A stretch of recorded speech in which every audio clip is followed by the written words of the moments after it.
Alright, so this video is going to be a look at a prospect, a young phenom, 16-year-old Saenganan Sithsaithong of Thailand. And you heard that right, he is 16 years old. He's the 16-year-old new IBF Pan-Pacific Bantamweight champion. He turned pro at 13 years old. 13 years old and I believe a little over 5 months, or actually almost 6 months, about 15 years, almost 6 months, or 13 years old, almost 6 months is when he turned pro. He's currently 16. It's kind of funny because on BoxRec, if you look him up, his height is listed at 5'2", but you could clearly tell that that's his height when he first turned pro. Because if you look at his more recent fights, particularly the one that happened a couple of days ago against Eric Panza of the Philippines, Eric Panza is listed at 5'5", and Saenganan actually is a little bit taller than him, maybe by about a half an inch or a little bit more. So he's a good 5'5", 5'5.5", possibly close to 5'6". And I mean, considering he's only age 16, he may still be growing. And he was actually the WBC Asian Boxing Council Light Flyweight champion in 2014, and then went on to win the WBC Asian Boxing Council Continental Bantamweight title in 2015, and then this past week he just won the IBF Pan Pacific Bantamweight title. So he's winning. He's moved up a couple weight classes now. He's still growing, obviously, and this guy's a hell of a fighter. I'm gonna leave a link or a couple links in the description. I'll leave a link to his box rec. I'll leave a link to his most recent fight with Eric Panza. And there's a couple other fights too that I'll leave links for that are a little bit shorter. I'll leave a description of how long those were too, because a couple of them were knockouts. So if you don't have a lot of time, you just want to see this youngster knock somebody out, you can do that, or you can check out his full skill set in the decisions that he's won. His most recent fight was actually a pretty tough one against Eric Panza. But in spite of the fact that he's 16 and Eric Panza's in his mid 20s, I believe Panza is 23. Panza's 23, so I mean, this is a kid fighting grown men, and showing pretty good class against them. I mean, he pretty much dominated about the first 6 rounds of this fight with Panza.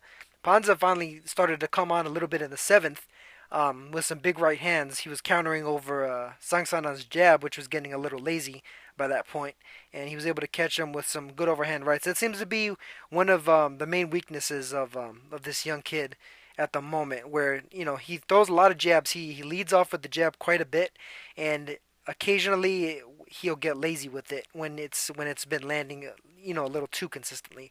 But I mean, otherwise he has a very good defensive skill set. He's got good feet. He moves around the ring well. He uses distance and timing pretty well. He has a good right hand and an excellent left hook to the body. He mixes up left hooks to the body very nicely. He throws them pretty damn hard, and even sometimes they get right through the arm of the opponent and still appear to do a little bit of damage or give him pause at least. But I mean, Saenganan looks like a hell of a fighter on the come up, man. There's the distinct possibility that he may be able to be a potential record breaker. Currently, Wilfred Benitez of Puerto Rico, of course, holds the record for the youngest world champion ever. I believe he was 17 years old, 5 months, and what was it, about 3 days or 8 days or something like that. So Saenganan has about a year and a few months before he can't break that record anymore.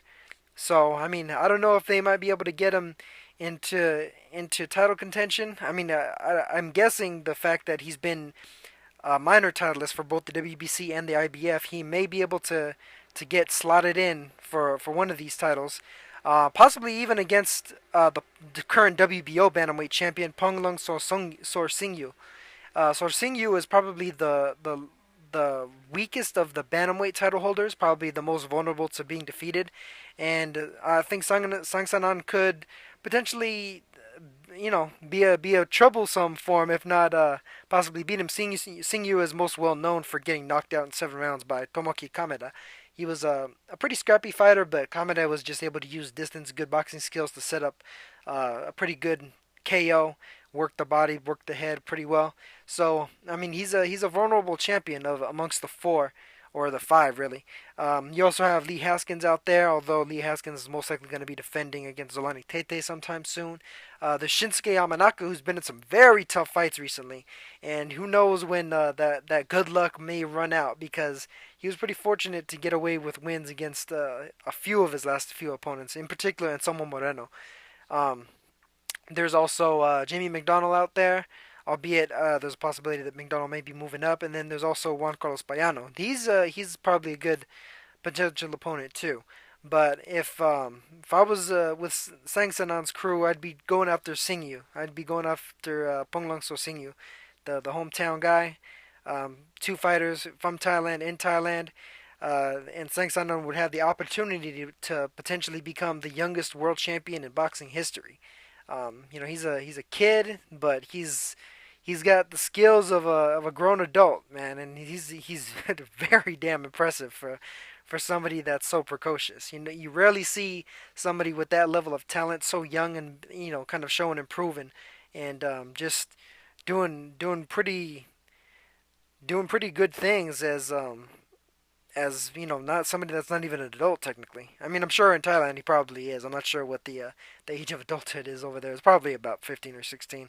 But I mean, even still, even by that idea, by that like potential law, I mean, he still turned pro at 13. So I mean, I mean, there's a good chance that he's not even done going through puberty yet. So I mean, as he gets older, he may grow up into another couple of weight classes, or three or four, and he may even gain some more power than he already has. Not to mention the fact that once, as you develop a lot better leverage, and you get balance better, and a lot of those things, in terms of athleticism, come with becoming an adult. You don't really have those things necessarily when you're a teenager. You don't get them until you're well into your 20s a lot of the time. There's certain exceptions to that rule, like Mike Tyson, for instance, Fernando Vargas, Benitez, as I previously mentioned. But by and large, most of the time, guys will not develop fully as in terms of how good they could potentially be until they're well into their 20s. So I mean, just if you put that together with the fact that he's been doing pretty damn good at a fairly good level. Albeit, these fighters aren't necessarily elite that he's been fighting, but he's been showing definite class over them. This fight with Eric Panza, for instance, he pretty much dominated the first 6 rounds. It took Panza until about the seventh round to really get started and start landing on him, and then it seemed like Sang Sanan was able to take over pretty much from the eighth and the ninth. But he was able to take the fight right back over after Panza had a big seventh round. Panza came back in the 10th, landing some big right hands overhand rights on the temple on Sang Sanan. And then Sang Sanan fought back brilliantly in the 11th, took the play right back from him.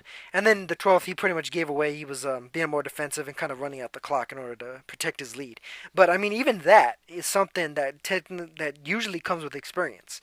But he had, the mindfulness enough to know that, well, shit, I'm whooping this guy's ass on the cards, or I should be anyway, and I'm gonna get the decision. The only chance he has now is knocking me out, and he's loading up on that right hand like crazy. So I'm not gonna give him the opportunity to land it at all.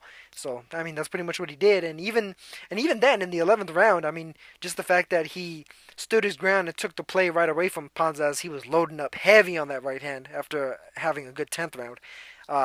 Sang Sanan went to the body, dug in, and rocked him back, and took the play right back from him, and managed to keep a hold of his lead on the cards, and it was pretty damn impressive from such a young fighter. So I'm looking forward to seeing what he does in the future. I'm sure he'll have several more fights. Thailand fighters tend to stay very active. They tend to have about 4 or 5 fights a year, oftentimes when they're not at the championship level. And then sometimes even championship level fighters will fight 3 or 4 times a year, if not more.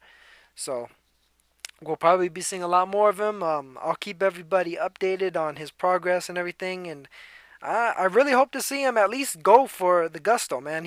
I really think he should go and at least make an attempt at becoming the youngest world champion ever. I mean, why not? There's plenty of time where if you lose, you could just say, well, hey, I was young, I was young and dumb, I was inexperienced, and we can recover from that. So I mean, they should go after Singyu or potentially one of the other champions. Who knows? Maybe even one of the belts at 122. A few of those may become vacant fairly soon, so he may be able to fit into that picture too. But I mean, he's an impressive fighter, and he's ballsy, he's gutsy, and it's fun to watch him, and it's fun to see somebody on the come up, and but we may see a future star here. So check it out. Check out the links that I'm leaving in the description, and I'll hit you guys on the next.